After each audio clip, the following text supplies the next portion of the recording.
Good, all good. Hello, ladies and gentlemen. Welcome back. My guest is here with me, ladies and gentlemen. Please welcome to the show Ian Cameron from Action Society, ladies and gentlemen. Say hi, How's Ian. it, Joe? Yo, yo, yo. Okay, how's it? Good to be with you. Sorry for Cool. cutting it a bit close. No worries. All good. All good. Just in time. Just in time. All right. So, Ian, it's good to have you back on the show. Now we got like an hour to talk about things. We most of the time you've been on the show, it's just been like a quick 10-minute thing. But yeah, I'm very excited to talk about SAPS and other updates revolving around SAPS and security in South Africa. Yada yada yada. But very quickly, before we get really into it, why don't you tell people, for those who don't know, who you are and a little bit about Action Society, what exactly it is you guys do? Yeah, so Action Society is, let's call it a gender-based violence watchdog. We were born just over almost 3 years ago, and a big focus on gender-based violence. I think with the current SAPS and general law enforcement crisis in South Africa, we've kind of become a bit of a law enforcement watchdog because the amount of help that we get asked for from the public is astonishing sometimes. I didn't realize how serious the issues in terms of law enforcement was. So anyway, Action Society focuses mainly on gender-based violence, but general policing issues too. Obviously, a firm supporter of the idea that communities need to be able to safeguard themselves in organized community safety structures, and we're really pushing certain campaigns, like for example the issue with the DNA backlog, the National Sex Offenders Register. There's a whole list of it, but in short, South Africa's got a serious gender-based violence crisis, and we are trying to find solutions for that, and we can talk about that maybe a bit later too. Awesome. Sounds fantastic. Yeah, I've been following you guys for quite a while. You've done excellent coverage over the DNA backlog along with other stories. I mean, you guys are also campaigning to get rid of Beketele, and you were campaigning to get rid of Sitole, which I think you successfully have.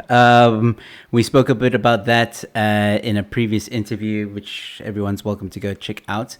But yeah, what I want to talk to you about tonight, though, mainly, is I think a lot of people, we all know SAPS is in dire straits. It's falling apart.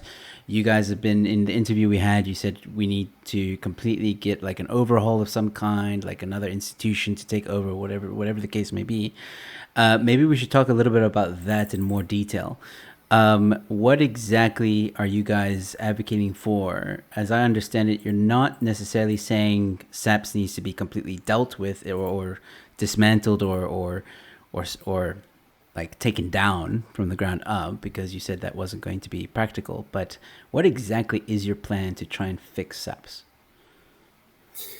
Yeah, so I think there are a few things, Joe. It's quite a list of the different aspects that one needs to consider. But I think let's start with specifically the idea of SAP's leadership not being competent at the moment. So we really have a major problem with Becky Tsele, and I'm going to give context to that first. Now that we have the extra time. So Bheki Tsele was National Commissioner about a decade ago, National Commissioner of Police. He was a political appointment in the South African Police Service.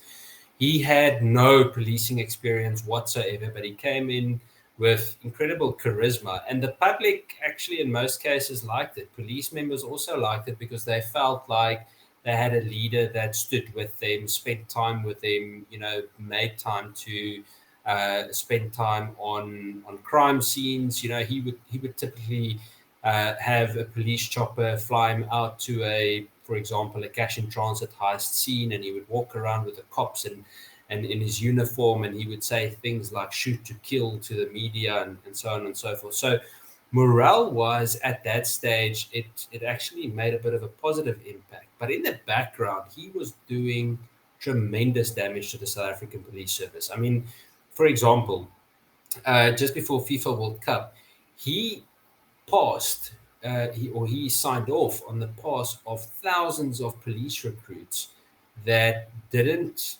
go through the necessary psychological assessment for them to be passed as police constables. Uh, Many of them were passed despite the fact that they uh, uh, didn't pass their remedial, so they already failed once, failed twice, failed three times, and then they still got their uniforms. And the interesting thing is that the Tele generation from when he was the national commissioner has actually turned the police into one of the biggest domestic violence, let's call it, breeders in the country. We've got a major challenge with cops that aren't psychologically fit to do the job. They work under immense pressure. And don't get me wrong, there are many thousands of fantastic policemen and women in South Africa working under immense pressure. And unfortunately, that generation are just not making it. They're not surviving. And yeah, so Tele has caused major trouble. In short, I think before we move on to maybe the next bit about what SAPS can do, but we need to fix the leadership issue first. We haven't had a decent national commissioner in the last 2 decades. The ones that we did have that were career members were few and far in between, and very few of those career members ended up being, well, honest and people of integrity. Everyone was somehow caught up in some kind of corruption, as we saw with the recent national commissioner as well. So, Yeah. firstly, we need to cut off the snake's head. Yeah. No, absolutely.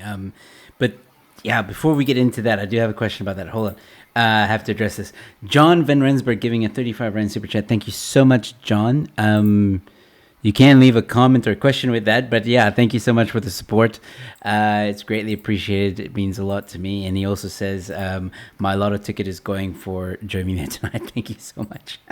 I hope I'll bring good luck. All right, so I'll remember, ladies and gentlemen, I will keep an eye on the questions. So keep the questions coming in, and I'll ask them to Ian towards the end. Ian, once again, we need to cut off the head of the snake, as it were, and probably another few heads will grow, but then we just need to chop it off. Do you think maybe we should do like a whole what's that movie with Russell Crowe and Denzel Washington, where it was about the US, when there was like a lot of gangsters in the US, and Russell Crowe was a cop, Denzel Washington was one of the gang leaders. I forgot what it's called. Yeah. I can't remember the name now. I've gone blank, but I know the movie you're talking about. Yeah, do we need something like that to happen in South Africa, where like a gang leader maybe turns on each other and like works with the cops, and then they just clean it all out, or is that not? I think I wish it could happen. I think the problem in South Africa is so deeply rooted. I mean, you guys all saw what happened in Rosettenville 2 weeks ago. It was great. It was fantastic to see the amount of dead suspects lying in the road. It's fantastic. It's great. And in fact, I would love to see more of that. It was so nice to see cops winning the fight.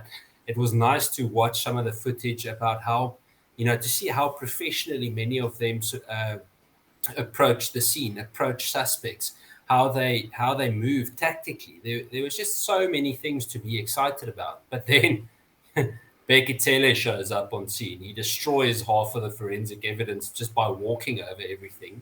He ends up questioning suspects on camera that then gets distributed the whole.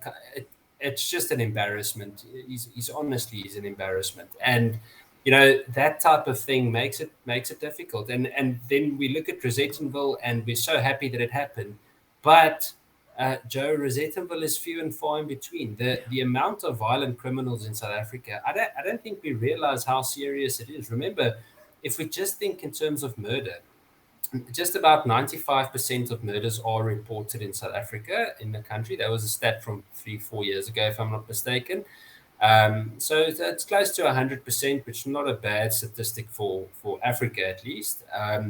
And we've got just over 22,000 murders annually in the country. 22,000 murders is a hell of a lot of murders. Eh? It's a lot of people dying, and Yeah. if we consider that, and the people that do that, obviously everything's not necessarily robbery related. It gives you an idea of how many bad people there are in this country. So the criminal justice system is not functioning properly. It's a big challenge. Yeah, like I think the murder stats are, that's one thing that kind of bewilders me when it comes to South Africans, a few South Africans who don't realize how bad it actually is. Because, I've seen South Africans and I've heard South Africans say this, where they're like, yeah, we've got high crime, but what are you going to do? That's Africa. Oh, that's South Africa. It's like, you're being conditioned to accept this when it should alarm you that this is the Yeah. rape capital of the world. It should alarm you that this is one of the most dangerous places to live in the world. It shouldn't be something that you're Yeah. just like, well, it is what it is. But again, I think what also people get despondent about is also SAPS. Like, we rely on them to protect us, but it doesn't feel like they protect us. And I guess my next question to you would be like, is there a way besides, well, I think the most obvious way, obviously, for someone to protect themselves is to get armed. What do you say to people who are against firearms? They shouldn't live in South Africa. um, they need to immigrate immediately. No, I think if you think you're going to live in South Africa, at least in the next 3 decades, and be anti-firearms, you're going to have a pretty tough time with keeping safe, because you're not going to be able to have armed response, and you're not really going to be able to look after yourself, which is obviously first prize. No, Joe, it's simple. In my opinion, get armed, get trained, be ready. That's it. Yeah. Those are the 3 steps. The more training, the better. Um, People need to know that to be safe in South Africa, you are your first and often last line of defense. And in many cases, the cops don't show up at all. And it's not always because the cop is a bad cop. It's just because the system doesn't function properly. So on average, in urban areas, it takes between 20 and 23 minutes for the police to show up in South Africa. That gives you ample time.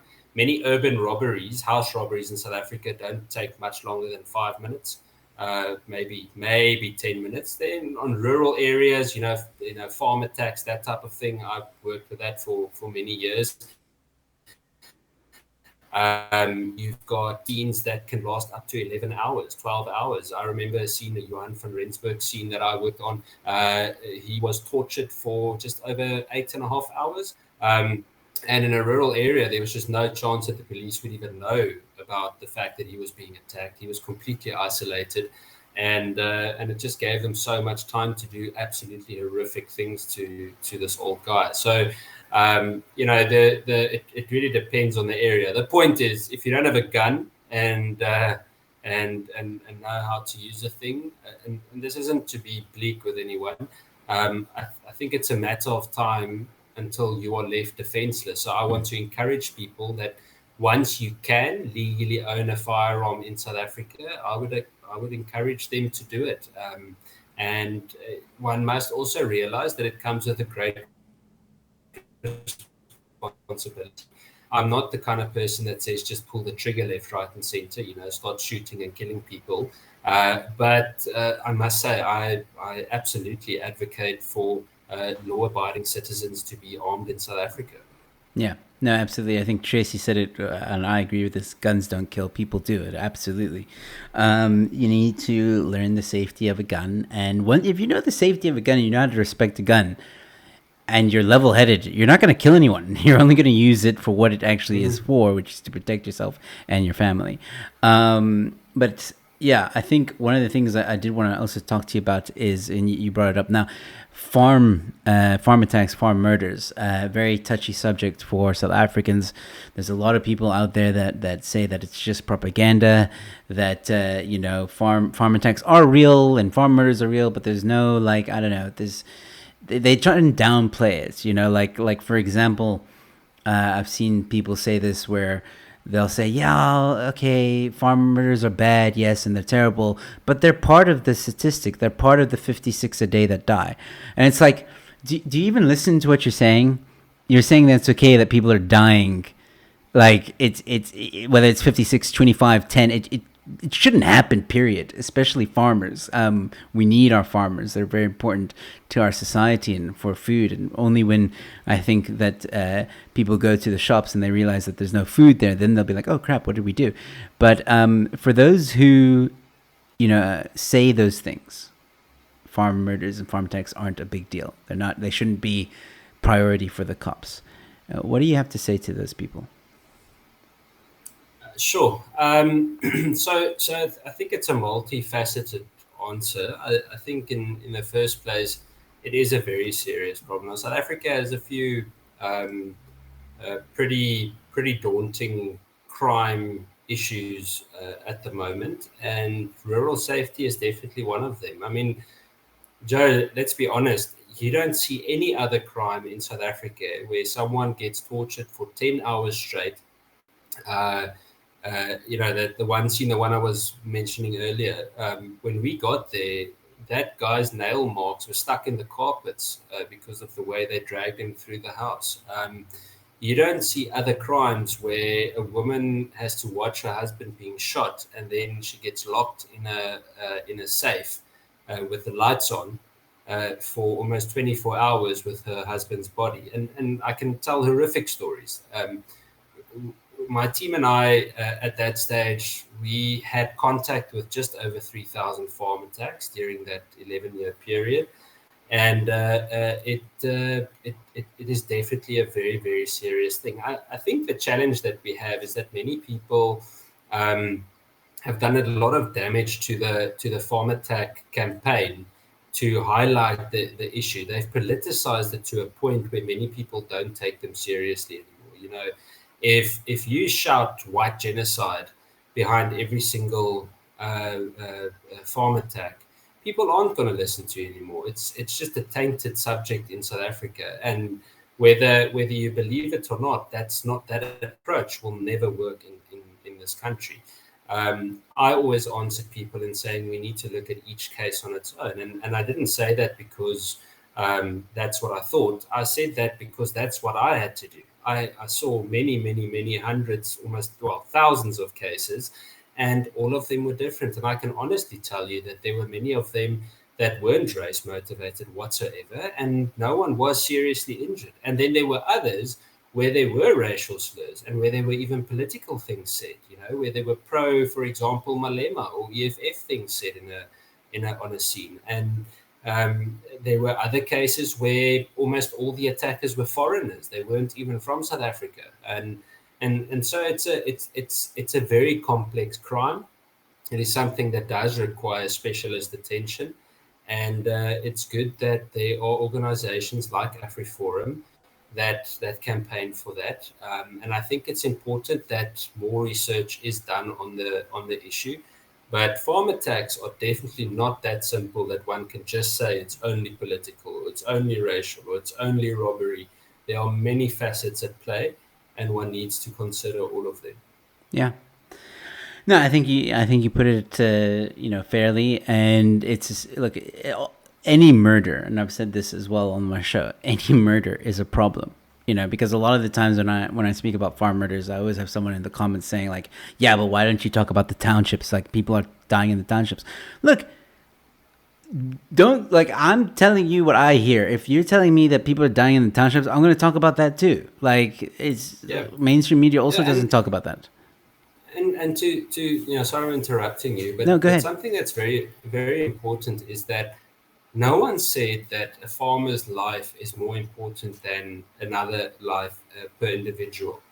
But something that's important to consider is that a farmer typically employs many people. The death of a farmer has a major ripple effect on that entire community. And remember, a commercial farm where the farmer is killed. Has my camera gone down? Yeah, it's a little bit frozen. I can hear you. It's just a little bit frozen. Okay. I'll switch it back on now, but just give me a sec. I look like a clown there.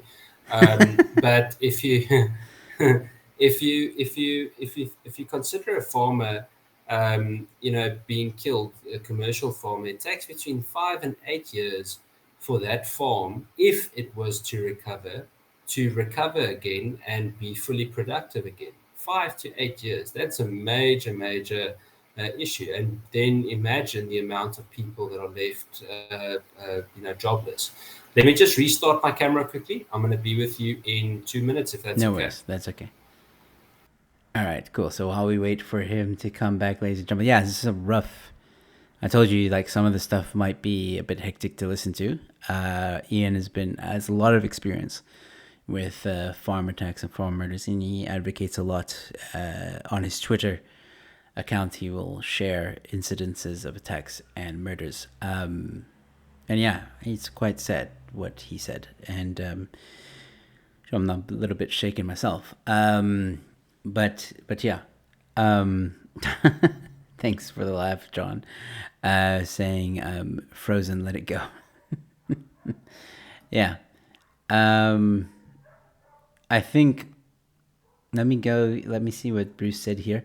Have the police set up any type of SIU with regards to farm murders? What is the official position on it? Okay, I'll ask Ian when he comes back that question, seeing as we're on that topic. But yeah, anybody else who wants to ask questions, like I said, please keep them coming. Like I said, towards the end, I will ask Ian I'll ask Ian the questions that you guys have. So yeah, let's see what Pet Zoo Film Crew says. I cannot have a gun; it's too quick. What? All right, here's Ian. There we go. Are you back? I'm back. There we go. Sorry, man. Awesome. No worries. All good. Sorted. I have a question here. I know I said I'd leave the questions for the end, but this question is related to what we're talking about now. Have the police set up any type of SIU with regards to farm murders? What is their official position on it? So no, they haven't. Let's give context. So in 2003, Jackie Selebi was the National Commissioner of Police, also a political appointment. He was supported by Thabo Mbeki, who was the president at that stage. And they disbanded the commandos, which was the last really statutory type of effort to safeguard rural areas in the country. And it was very obvious that the ANC were scared of some kind of let's call it a third force type of additional army that might be gathering that could influence, political stability in the country. Well, at least political stability in their eyes. And they then disbanded the commandos. So when they disbanded the commandos, Thabo Mbeki and Jackie Selebi said that there would be an alternative to give community statutory power, which was the reservist model. So the reservist model was quite strong at that stage, and it kept on developing for another 4 or 5 years, and then training just basically stopped to the point where I'm going to come back to the specialist units now, but to the point where between the FIFA World Cup in South Africa in 2019, we lost about 85% of reservists. So we had about 66, 67,000 during the FIFA World Cup. In South Africa, we now, in 2019, had less than 9,000 left. So lost a lot of them. So there's no real community capacity created. And then in terms of that SIU type of model, no, there was never any kind of specialist unit.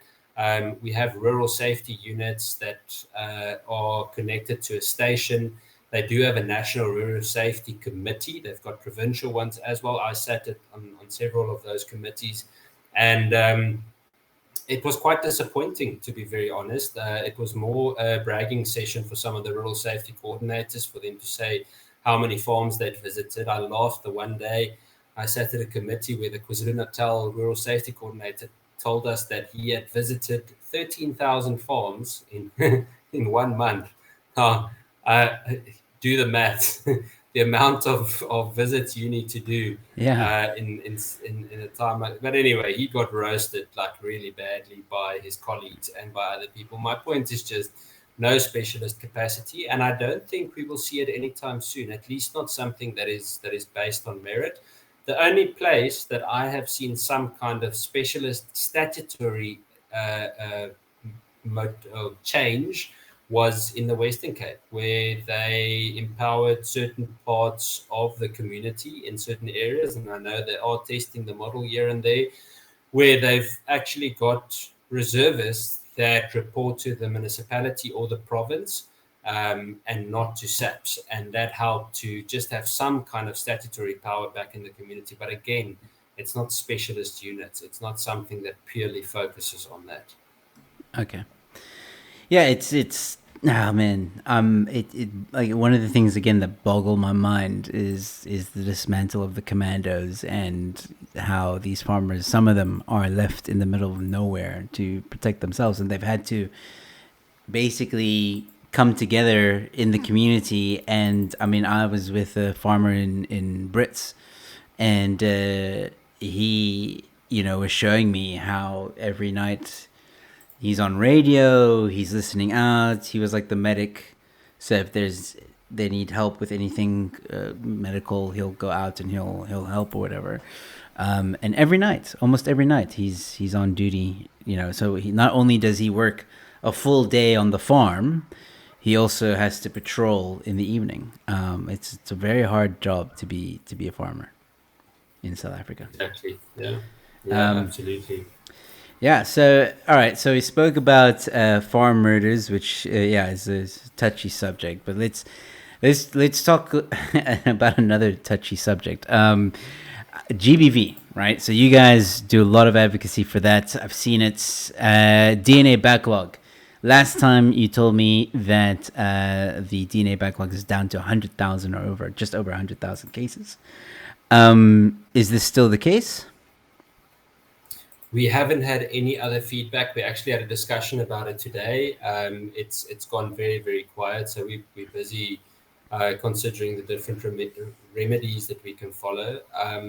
I must be very just blatantly honest. I honestly don't think it's going to be solved anytime soon. It doesn't help that they've ring-fenced the original backlog, because that's what they did. They took the 300,000, they ring-fenced it, and they didn't consider the numbers with the accumulating cases that were coming in whilst they were focusing on reducing the backlog. So, Joe, again, it sounds terrible. I think half the people watching this will need to go on antidepressants afterwards. But it is that bad. I must say that something that does give me some hope is that I hear that some of the people that have been appointed in different parts of the forensic labs throughout the country are very competent and really good at what they do. So I honestly hope that does make a difference. But again, political influence in the police is a major issue. And I read a report today that comes from the Western Cape Community Safety Committee that basically discusses parts of or challenges faced by police. And if we only look at the Western Cape, you've got literally hundreds of detectives, if not thousands, that aren't trained to have been detectives. They didn't go through the basic detective course. Just over 70% of them don't have informers, so it's almost 50%. I just got the figure here. 45.8% of detectives in the Western Cape didn't go through the basic detective learning program. You can't expect forensics to get any better if the detectives themselves aren't up to scratch with what the important job that they need to do. Yeah, no, absolutely. That's, again, scary figures. And you mentioned earlier, you hate to sound so negative, but here's the thing, Ian. I really think some South Africans are living in a bubble. It's why I wanted to have this conversation with you, because there are some realities that South Africans need to know about. And I hope that people will share this interview. And I will be putting this interview up on its own in an hour, on its own hour. So I hope that people share it. But it's a reality check that people need. We have a DNA backlog of 100,000. Hopefully it's not more, and hopefully it's less. And I think, just to give a bit of context for those who are watching who may not know, what we're talking about, the DNA backlog, what's that? Um, you know, Explain to people what is so important about this DNA backlog.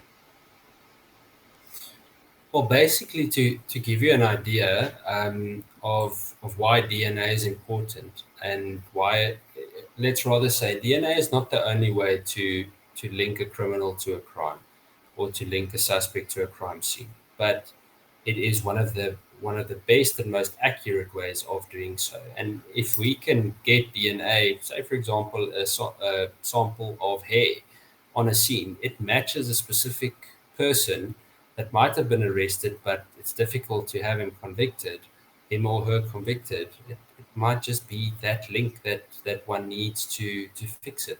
Um, the challenge that we have is, like for example, the 300,000 backlog. You've got more or less average of 4 pieces of evidence um, per case in those 300,000 cases. So multiply that by 4, and you've got more than 1 million pieces of evidence that need to be assessed and gone through. So it's a mammoth task. And what started happening with the DNA crisis is that the Plattekloof DNA lab in the Western Cape was still functioning quite well compared to the other ones in the country. And then suddenly we saw that cops were literally driving evidence with their own personal vehicles or state vehicles to Plattekloof to have it processed quickly there, just in the hope of getting the jobs done properly.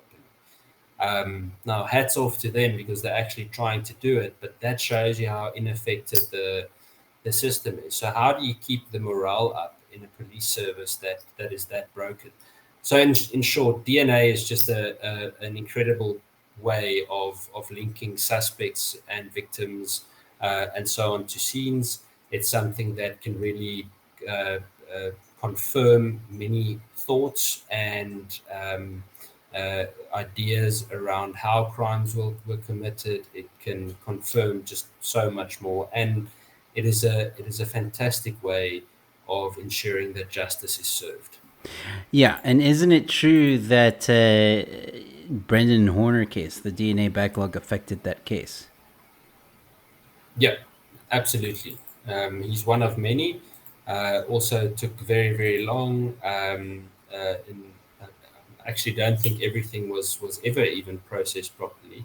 I know in the Bernadette Hall case in Fochville in Gauteng many years ago, um, the jacket of Bernadette's husband that was shot dead in front of her uh, was found months later in a police van behind the seat. It was just chucked behind the seat, all still bloody and everything. It was just left there. And cops had been driving that vehicle for months. That evidence was never handed in. And there are many examples like that. So yeah, it's a big challenge. If we look at the Schedule 8 offender, um, without getting too technical, but the fact that Ramaphosa announced that by the end of January, all Schedule 8 offenders must submit DNA samples. A very positive statement to have made, but I haven't seen it being implemented anywhere in the country. I don't think there's any form of training done on it. And it basically means that any rapist or rape suspect, murder suspect, etc., has no choice but to submit a sample at a police station. And yeah, according to me, that hasn't been done yet. And remember, in 2017, the Minister of Justice, Ronald Lamola, signed off on the release of almost 100,000 Schedule 8 offenders, and none of those 100,000 had DNA samples submitted. Jeez. I mean, like, what was the excuse for releasing them? Do you remember? Well, basically, there are a few things, but basically, amongst other things, prisons are very full. There's a major problem with that. Many of them went out on parole.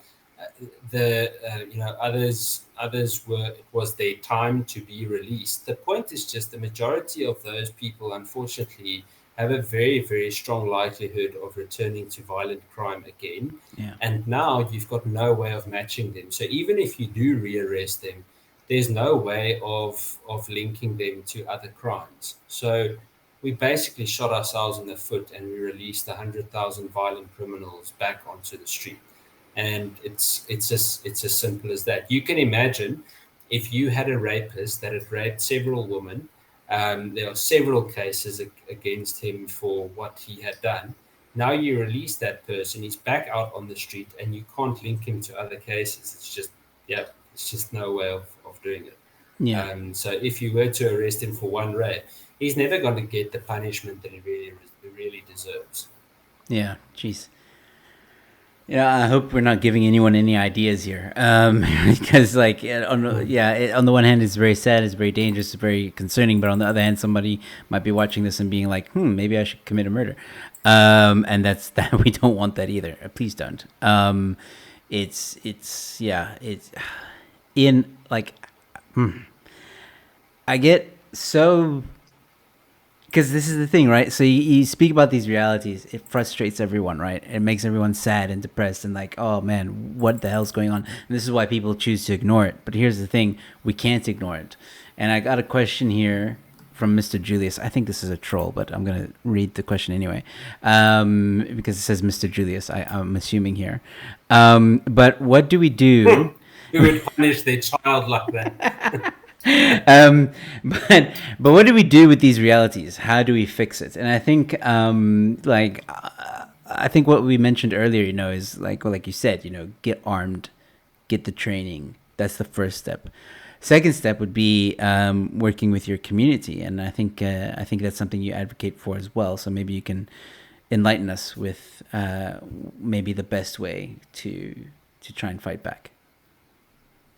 Yeah, so there are a few steps to follow. I think firstly, let's start with the community side. It's crucial that you get involved in your community. You need to make sure that you're part of a neighborhood watch, farm watch, etc. A lot of people say, yeah, but there's no statutory power and so on and so forth. A well-organized community, ladies and gents, is one of the best ways not only to deter normal crime, violent crime, etc., but it's also a great way of deterring political crime, as we saw during the July 2021 unrest.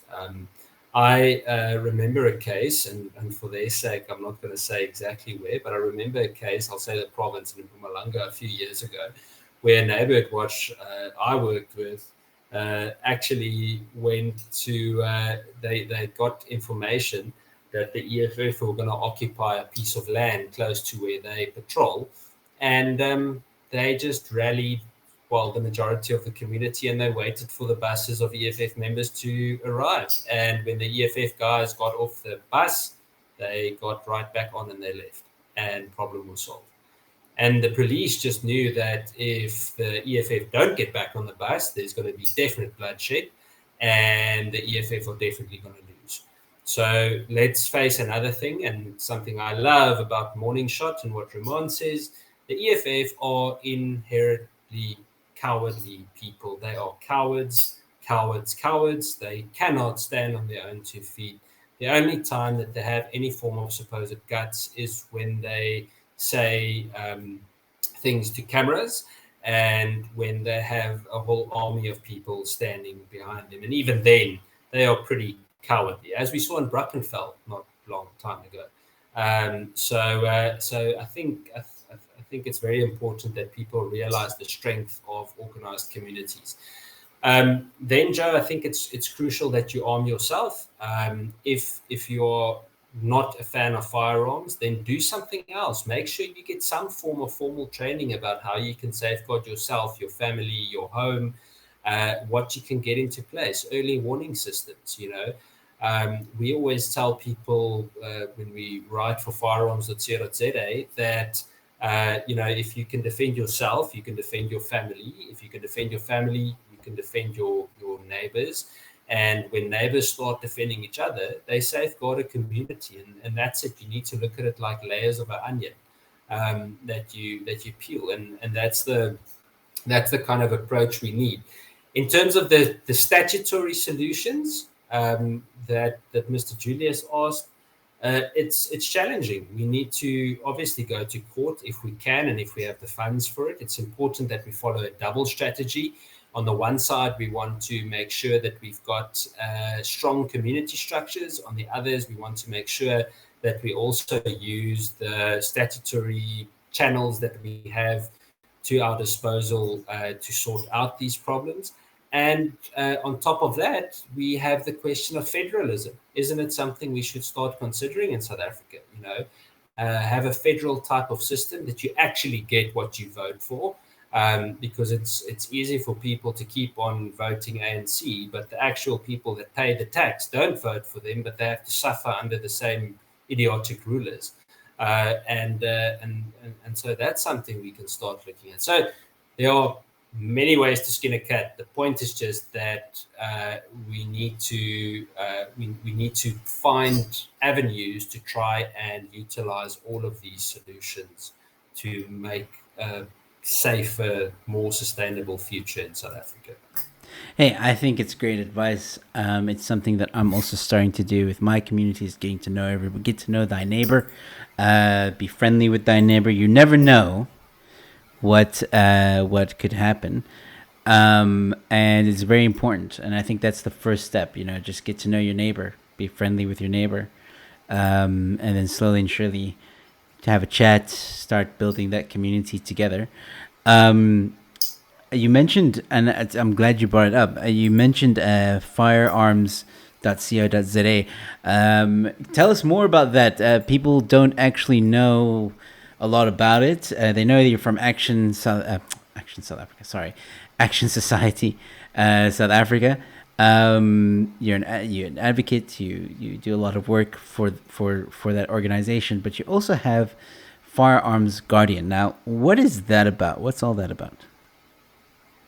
Yeah, so a few years ago, actually, because of the farm attack issue, I spent a lot of time in rural areas, both in townships in rural areas, really, really poor communities, where very often, and obviously on the farms as well, very often you had legal, or rather law-abiding armed citizens that would defend themselves. They would fatally wound a suspect, and then they would end up getting arrested and charged for murder, which is a load of absolute nonsense. It started feeling to me like the law-abiding citizen is always in question instead of the criminal.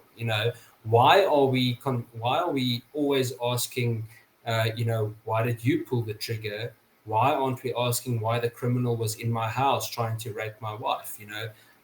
Maybe I'm being melodramatic to some people, but that's how serious the violence issue is in South Africa. And it just started feeling to me like we need some kind of backup for law-abiding citizens. So Firearms.co.za is basically a platform where we share anything gun-related, firearm-related, whether it's legislation, opinion pieces, guides, gun guides, even a few reviews. And it's about a year and a half, almost 2 years old now. And we try and publish as much content as we can just to keep it interesting for people in South Africa. And that's it. But then we developed Firearms Guardian, which is an insurance product that guarantees legal and liability cover for you if you were to shoot someone in self-defense. And we cover your family as well. So one person in the family can take it out. Your wife ends up using your firearm or vice versa.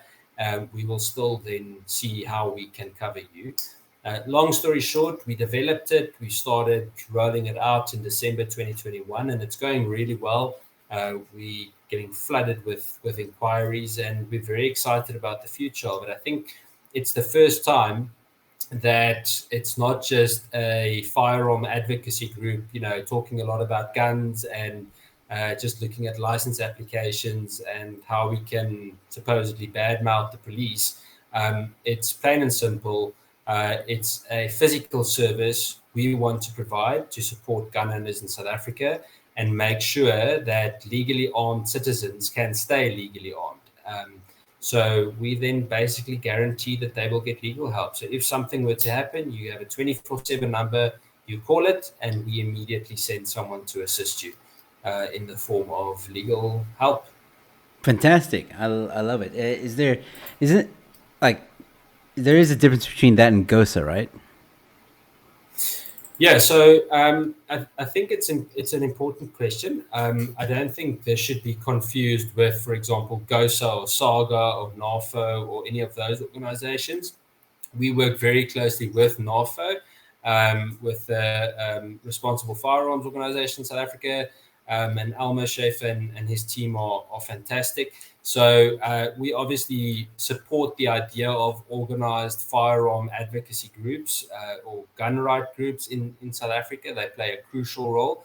I think something that disappointed me a lot over the last year or two with the whole firearm industry thing is how many of the organizations don't want to work together, how they fight amongst each other, literally like a bunch of little kids, and how the internal politics just they actually just disgust you, and how some of the biggest organizations, without saying names here, some of the biggest firearm organizations, member organizations, don't work together, and even something like Firearms Guardian, they don't see use in it because it doesn't have their name in it, and I think that's sad, in my opinion, and that's what we try to do with Firearms at Cyril ZA.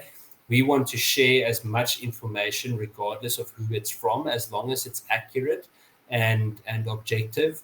We want to share as much as we can with the world out there to just make being lawfully armed in South Africa easier. Um, so yeah, but we obviously support the idea that people need to sign up to a NAFO, Saga, GOSA, SA Hunters, and so on and so forth. And then a very important one is to sign up to Safe Citizen Campaign, Jonathan Deal's organization. Uh, they do phenomenal work, and they've done a hell of a lot of work with the whole firearm amendment process. Yeah. Speaking of that, is there any updates with the firearm amendment process? I think it was canceled. Was it thrown out, or is it still? Um, it's been put on ice for now. I think victory was claimed a little quick by again some of the organizations. It was kind of saying who won and who didn't. I think it was a fantastic group effort. I think it was great to see the amount of organizations that made their voices heard during that time. I think Dear South Africa played a astronomical role in making sure that people knew that they could comment and that they could submit their comment and opinion, which played a massive role. But yeah, for now it's on ice. I think it's going to come back within the next year or two. I've got no doubt. I think the ANC have a definite plan of trying to disarm citizens. They want complete control. They are a communist organization, always have been, always will be. People can try and word it otherwise with funny democratic words, and under the cloak of, or hidden under the cloak of supposed democracy and being liberal. They are communists. That's it. They want complete control. They want to centralize it, and they want to make sure no one in society is legally armed but them. Yeah. No, absolutely, 100% agree with you on that one. And I mean, like ANC hasn't been shy about it. I mean, they openly said that the South African Communist Party has been an integral part of their liberation movement. I mean, that should tell you something right there. All right, so Ian, we're nearing the end of the hour, so as promised, I want to get to some of the questions that the people have asked throughout the stream. I'm just gonna ask the ones that stood out to me. We already asked you the one about the SIU.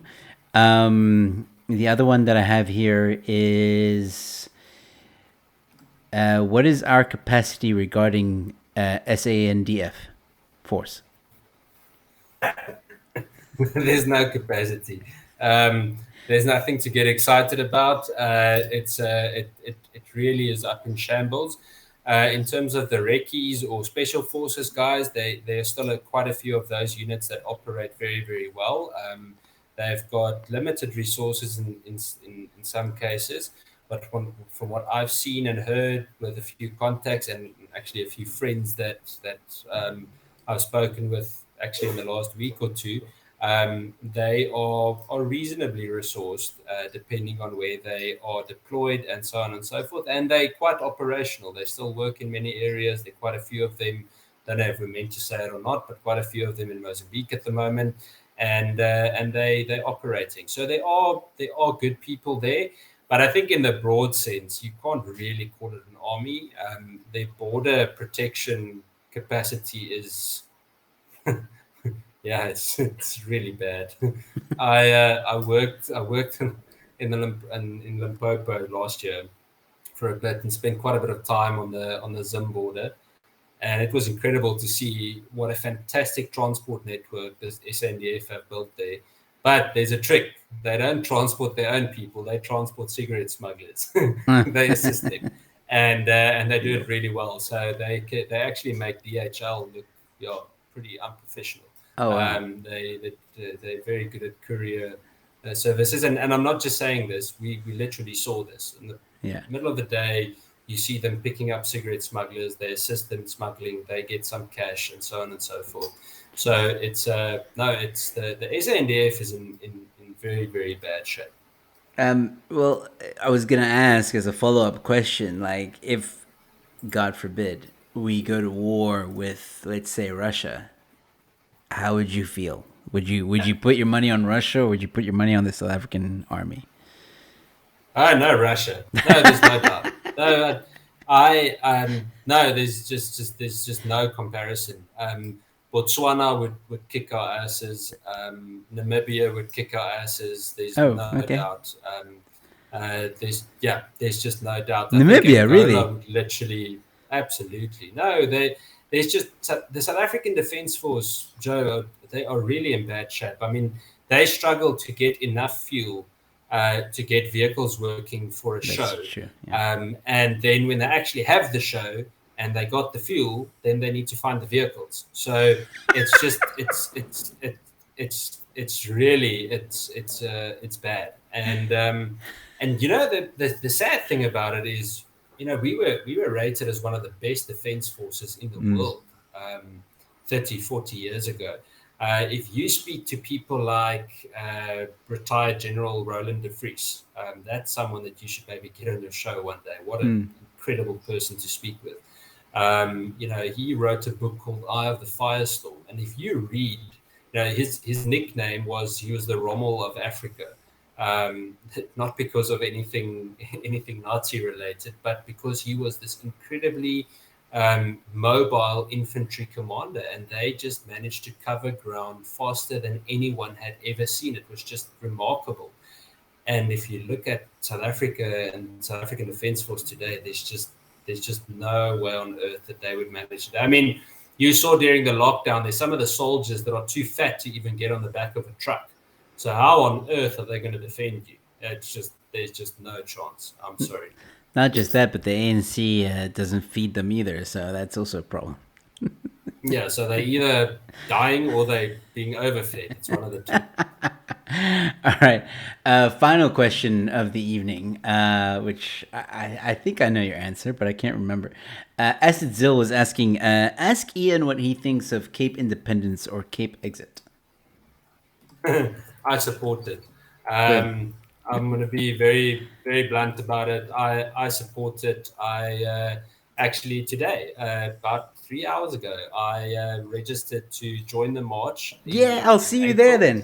then. Yeah, boom. We need to do it. And you know what? It's not about the actual organization or the name or the flag or anything like that. I think we need to exhaust every single remedy we can to push the federalism idea.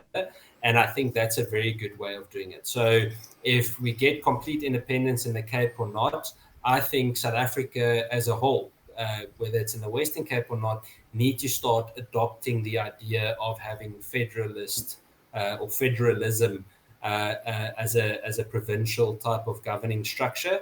And therefore I support it, and I definitely support the idea of a referendum in the Western Cape. And the sooner that happens, the better. Legislation already allows it. We need the premier to ask for it, and then you've got a few dimwits that keep on saying that you can't you can't expect it to be successful because these organizations didn't do well in the election. Well, they didn't do well in the election because they've got no proven track record in local government. So people are rather going to stay comfortable. But trust me, if there is a referendum, I am convinced more than 50, even 60% of people in the province will say yes. We need a federalist system. Well, that's you're very confident because 60% would mean we get independence. Um, so yeah, it. Look, I'm we've spoken about it. I'm definitely for it. And I'm for federalism. I'm not too sold. I mean, I know federalism can work, but I don't know, man. There's still in a federalism situation, the ANC still has somewhat control, if that makes sense. Like they're not like as controlled as it is now. It's definitely decentralized, but they still, they still have a say on some things, which is what bothers me. But then again, the ANC may not even be in power by come 2024. Hopefully, if definitely out by 2029. Just one more question. Sorry. The firearm law is preventing us from defending ourselves. Nearly got arrested for firing a warning shot. Ask the cops if I shoot the guy next time, how else can I stop them? No, you shoot him. No warning shots. There you There's go. nothing in legislation that tells you need to fire a warning shot. And the challenge with a warning shot is that it leaves a lot of room open for interpretation. Was he running away? Was he not running away? Why did you fire the gun? Was there someone there? Then you've got a constable with little or no training that shows up and says, but there's no proof or evidence that a suspect was here. Why did you discharge a firearm in a built up area, and so on and so forth? And eventually you're going to join Julius Malema in East London in the dock, needing to answer for his discharging of a firearm. So no, you need to realize that if you have a firearm and your life is being threatened or someone else's life is being threatened, you need to understand the responsibility that you took to get that firearm. And the rule is simple: you take a life to save a life. It's not something you play around with or go half measures. And I'm not saying this lightly. I have been in a very small handful of situations where shots were fired, where I was also involved, and it's not a funny thing. There's nothing romantic about it. In fact, it's not a nice situation to be in. People need to stop romanticizing violence in South Africa. But that being said, one needs to understand the responsibility it comes with. When you are in that situation, you need to make sure that you act accordingly. Absolutely. Tracy, sounds like you could also use the services of Firearms Guardian. So please go check them out and, yeah, become. Do you call them members or clients or Yeah. members? Clients or members, it doesn't Yeah. matter. Yeah, but please join. And if Tracy, if you or anyone else has questions like these, you're welcome to contact us. Send an email. I'll make sure I come back to you within 24 hours and see how we can be of assistance, or even just have a chat. If there's something we can give some advice on, we'll gladly do so. Fantastic. Well, with that being said, ladies and gentlemen, it's pretty much time to end the show. Ian, thank you so much, man. I really enjoyed this conversation. It was a bit bleak, a bit sad at times. But I feel it's a conversation that we need to have more often because people need to understand the severity of South Africa. The more we talk about it, hopefully, the more we can wake up people and people will start doing things. People start taking action, building that community, protecting themselves, doing what needs to be done to protect themselves and their loved ones. Is there anything you want to say in closing? Yeah. No, I think let's keep the moral high ground. I think there's hope. There is light at the end of the tunnel. I'm really glad we don't live in Canada at the moment. I'm really glad we don't live in many parts of Europe at the moment. It's basically rather the enemy and we've got many solutions and remedies we can take on. I think the biggest challenge we have is that people don't like to collaborate. And we need to do that, and we need to give different organizations their time to shine. It shouldn't be one or the other. It should be one and the other. Yeah. Just let me also add to Tracy's thing. She said, I got told if I shoot and he's not armed, I'm in jail. how can you see in the dark if someone is armed? It's a good point. And then she also adds that she had a gun shop, so she belongs to the Firearm Association. Okay, cool. Yeah. Brilliant. Yeah, if I may answer, Tracy, it's you don't have to ask questions. Let me answer it this way: if you're in a court of law, it was dark, you're a lady, and you shot and fatally wounded a suspect that you believed had an imminent threat to your life. The chances are pretty good that there will be enough evidence for you to be very much free and not be charged of anything ridiculous, or rather prosecuted for anything ridiculous. So, but yeah, we can discuss that. Maybe it's a chat that we can have someday. When can you shoot? And we get a few guys around the table and do a discussion like this to explain to people the different scenarios and when you can or can't pull the trigger. I would love to. I actually was thinking of having a panel night, like Tuesday. I have panel night, so I have more than one guest from 8 p.m. And I wanted to invite you and Gideon. And then I was thinking maybe one other gun person, just trying to find out who. But even if it's just you two and we talk about gun stuff, such as this, I think it would be a lot of fun. So yeah, awesome. let's set it up and we'll make it happen. All right, Ian. Thank you so much. You can take your leave, and I'll chat to you soon, buddy. Thanks so much for coming on to the show and giving an hour of your time. Thank you. Have a wonderful evening, and thank you to everyone that joined us. Cool. Cheers, Ian. All right, ladies and gentlemen, that was Ian Cameron from Action Society, South Africa. Thank you all so much for tuning in and watching. I hope you enjoyed it. Please leave a like, please share this, and also leave a comment. What did you think of the conversation? I will be uploading this interview on its own, the full hour on its own. So subscribe to my YouTube channel if you want to watch it. If you want to share it, please, it's greatly appreciated. Clay, what the hell, man? Worldwide Freedom March on the 19th of March for Short Cape Town. I don't like this because you're wait, 19th of March. Okay, never mind. It's cool. I almost made a mistake there. 19th of March. Okay, when is that? I'm not going to be available for that. Just letting you know, I got plans already.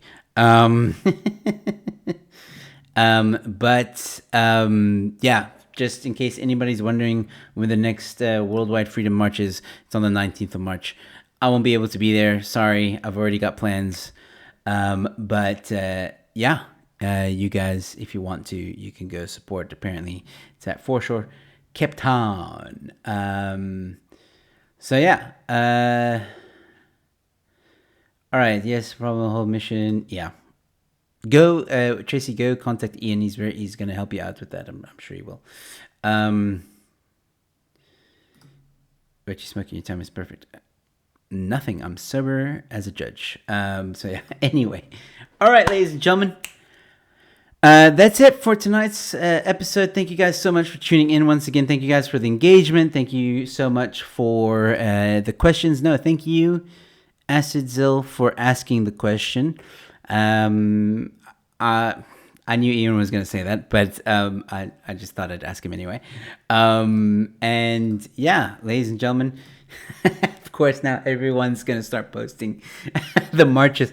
Cape Independence Freedom March on the 27th of April, 27th of April, Freedom Day. Ladies and gentlemen, I did have an interview with Phil Craig from Cape Independence Advocacy Group. Please go check it out. All the details are there with when this march is happening, how you sign up if you want to. You don't necessarily have to sign up, but it's good if you do. And I'll be there. I'm going to be there. I'm going to document it. So will Pet Zoo Film Crew. And so will Ian. So if you want to come say hi to us, please come join. And let me tell you, man, the Cape Independence March, it's something to behold. Clay, you got to go there, man. You just got to go there to see how a march is done. No offense to anyone who makes protests and all that stuff, organized protests. I know they're hard work. I know they take time. Trust me, I know. But I'm just saying, the way they do it, you can learn a few things, and it's good to see it. So come be a part of that. You're going to stream it live? No, I'm not going to stream it live. I'll take video. What if you end an intruder's life with a lightsaber? Did you even see the lightsaber, dude? I was showing it off earlier. The